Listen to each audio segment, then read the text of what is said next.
প্ৰায় ১.৫ দশকৰ পিছত যে বড়ো চুক্তি অনুসৰি যি অষ্টম অনুসূচীত অন্তৰ্ভুক্ত হৈছিল বড়ো ভাষা বিধানসভাত ইমপ্লিমেণ্ট হৈ আছে, কি ক'ব?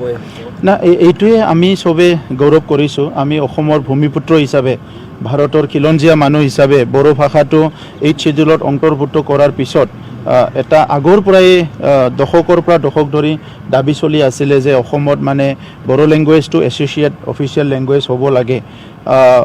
বহুত বছৰ আগতে হ'ব পাৰে, মোৰ যদি ভুল হোৱা নাই, 1985 মানতে ওদালগুৰি আৰু আমাৰ যিটো আছে কোকৰাঝাৰত সেইটো অফিচিয়েল লেংগুৱেজ হিচাপে ডিক্লেয়াৰ কৰিছিলে।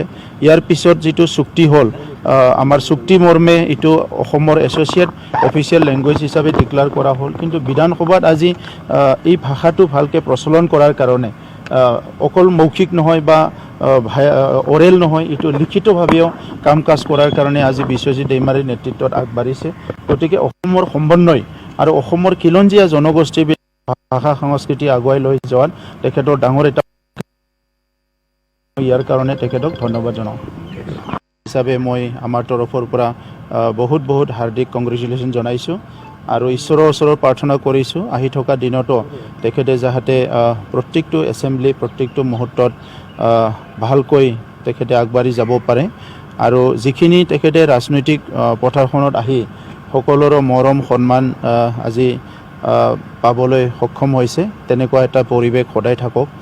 আমি তেখেতক ছাত্ৰকালৰ পৰাই জানো যে সেই সময়ত নিখিল বড়ো ছাত্ৰ সন্থাৰ তেখেতে নেতৃত্ব দিছিলে UG ব্ৰহ্ম ডাঙৰীয়াৰ লগত, আৰু 2001 চনত প্ৰথমবাৰ তেখেতে MLA হিচাপে তামোলপুৰৰ পৰা নিৰ্বাচিত হৈছিলে। ইয়াৰ পিছত প্ৰায় দুবাৰ কমপ্লিট আৰু ছেকেণ্ডবাৰ থাৰ্ড যিটো টাইমছ আছিলে ৰাজ্যসভাত দুবাৰ কমপ্লিট কৰাৰ পিছত দুটা টাৰ্ম তেখেতে থাৰ্ডবাৰৰ কাৰণতো নিৰ্বাচিত হৈছিলে।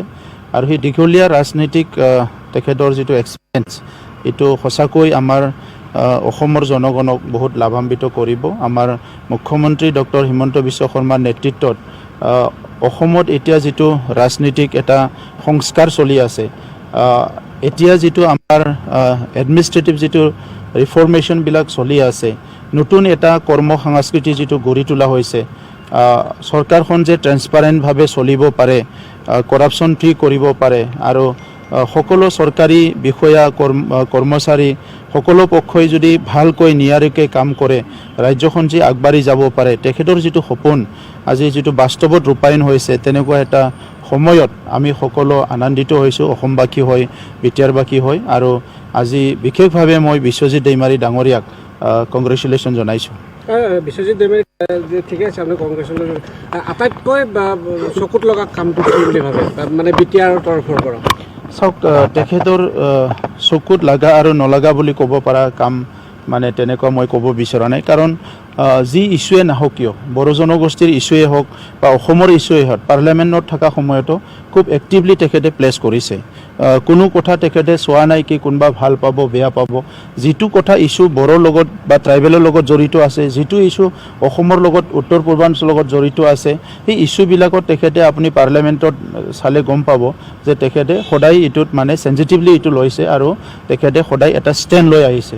গতিকে এইটো আপুনি চাবই লাগিব। আৰু বিশেষভাৱে বড়ো জনগোষ্ঠীৰ পৰা আমি ক'ব লাগিব যে BTC চুক্তি যেতিয়া হৈছিলে, এই BTC চুক্তিৰ আগত তেখেতৰ এটা ডাঙৰ ভূমিকা আছিলে যে নিখিল বড়ো ছাত্ৰ সন্থাৰ তৰফৰ পৰা এই চুক্তিখন যেতিয়া গভৰ্ণমেণ্টৰ লগত এটা আলোচনাৰ মেজত আছিলে, নেগচিয়েশ্যন চলি আছিলে, তেখেতক নিখিল বড়ো ছাত্ৰ সন্থাৰ পৰা দায়িত্ব দিয়া হৈছিলে আৰু সেই হিচাপে চুক্তি চাইন কৰালৈকে তেখেতে তাত এটা গুৰু দায়িত্ব এটা পালন কৰিছিলে। আৰু চুক্তি হোৱাৰ পিছত ইমপ্লিমেণ্ট কৰাৰ কাৰণেও তেখেতে যি দায়িত্বটো নাথাকক কিয় সেই কামখিনি তেখেতে খুব চিনচিয়াৰলি কৰি আছিলে।